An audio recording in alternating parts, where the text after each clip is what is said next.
ابتدا نخ مورد نظرمونو 3 تا 4 تا زنجیره میزنیم.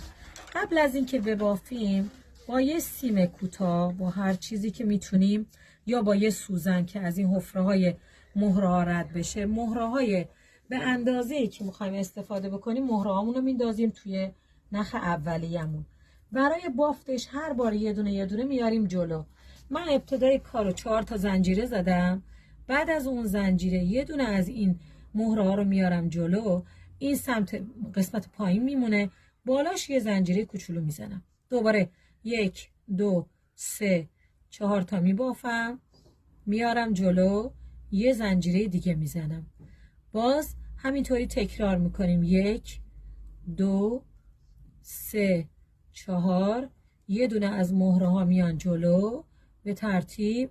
مثلا من برای بند عینک خودم 32 تا مهره گذاشتم به فاصله 4 تا زنجیره.